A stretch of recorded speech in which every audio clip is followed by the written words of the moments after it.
Bonjour à toutes et tous, mon prénom est Geoffrey et c'est moi qui vous accompagnerai tout au long de cette formation que j'ai créée afin que vous puissiez vous-même réaliser votre propre généalogie.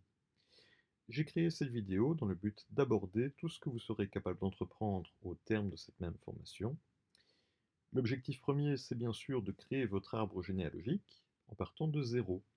Alors pourquoi de zéro? Simplement parce qu'il n'est pas rare de ne pas s'entendre avec des proches de sa famille, et il n'est pas rare non plus que les membres de sa famille ne disposent pas d'informations utiles ou pertinentes à la création d'un arbre généalogique.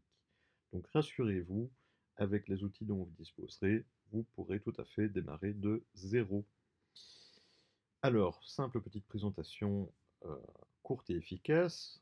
Vous allez voir que j'utilise la plateforme Geneanet.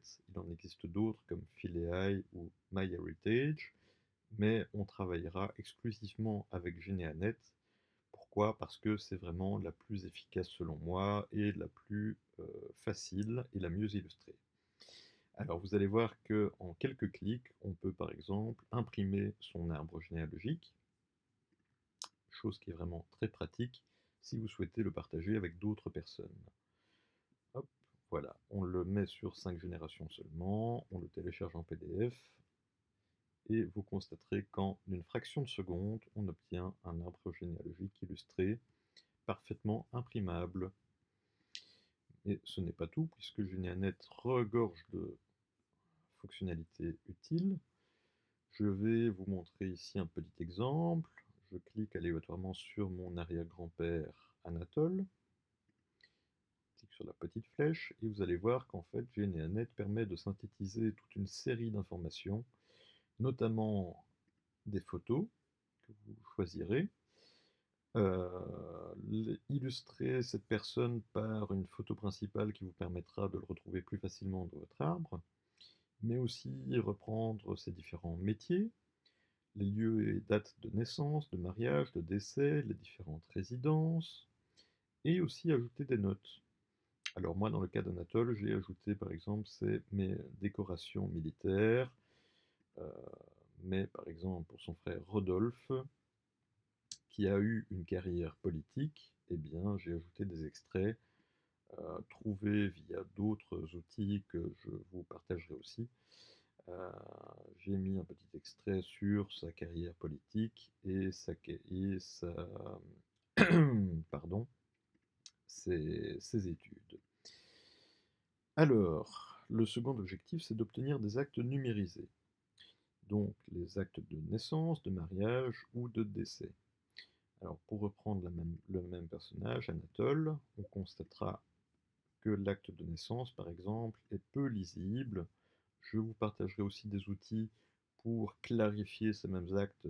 Si comme moi, cet acte est peu lisible, eh bien rassurez-vous, il y a des outils gratuits pour rendre cet acte bien plus lisible, et cela en quelques clics. Alors on va surtout s'intéresser à l'acte de mariage. Vous constaterez immédiatement que celui-ci est en néerlandais. Alors rassurez-vous, si vous tombez sur des actes en néerlandais, je vous partagerai également des outils pour les traduire efficacement en quelques instants. Et l'acte de mariage est celui pour lequel on va principalement s'intéresser. Pourquoi? Parce que c'est cet acte qui reprend le plus d'informations. On voit ici notamment donc les différents prénoms du marié, le métier, la commune de résidence, la commune de naissance, la date de naissance, la même chose évidemment pour la mariée, mais aussi les informations sur les parents de chacun. Donc dans le cas du marié, on voit par exemple que ses parents, Polydore et Julie, sont déjà décédés. On y trouve la commune de décès, Menin, et les dates de décès. Mais ce n'est pas tout, puisque dans l'acte de mariage, on retrouve également des témoins, et c'est particulièrement intéressant. Pourquoi? Parce que les témoins sont souvent des membres de la famille proche, et cela vous permet de compléter votre arbre généalogique avec des informations supplémentaires. On y voit notamment donc, son frère Rodolphe, qui est âgé de 40 ans, et Chevin, habite à Menin, qui est le frère de l'époux. Donc, voici en quoi cet acte est essentiel. Alors, je vous invite aussi, donc comme objectif suivant, c'est à organiser votre travail, le structurer et le synthétiser.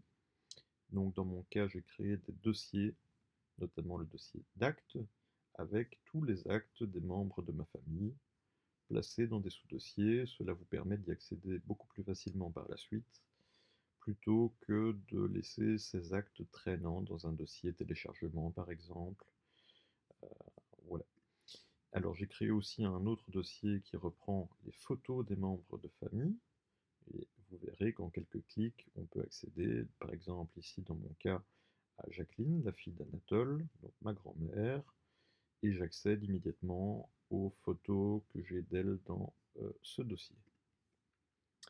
Je vous invite aussi à créer des notes, que ce soit dans votre application Notes de votre ordinateur ou de votre smartphone, ou des notes manuscrites, peu importe. Ces notes, c'est important. Pourquoi? Parce que vous allez peut-être obtenir des informations sur des membres de votre famille avant de les ajouter dans votre arbre. Donc cela va vous permettre de retrouver ces notes par la suite et de les ajouter, de les intégrer beaucoup plus efficacement dans votre arbre.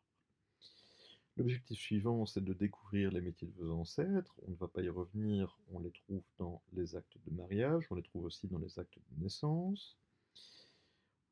L'objectif suivant, c'est de retrouver des archives militaires.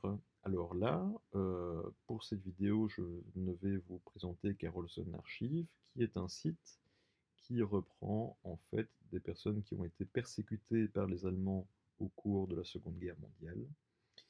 Et ici, un exemple, c'est mon arrière-grand-oncle Armand Melchior, pour lequel vous voyez, il y a donc pléthore de résultats avec à chaque fois un certain nombre de documents.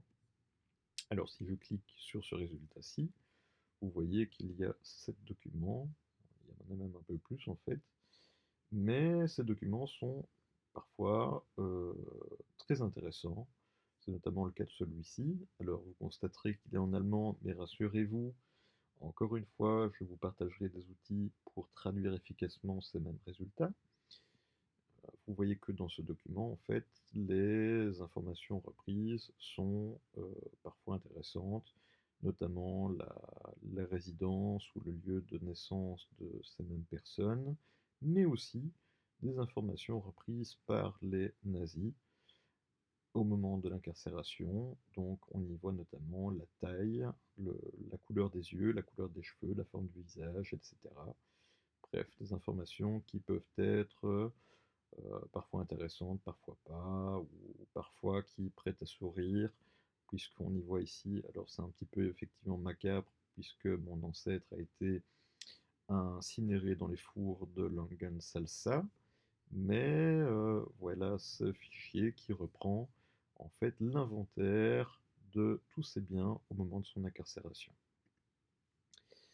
Alors, on peut aussi retrouver l'origine lointaine de vos patronymes et matronymes, mais ça je ne vais pas m'y attarder au cours de cette vidéo.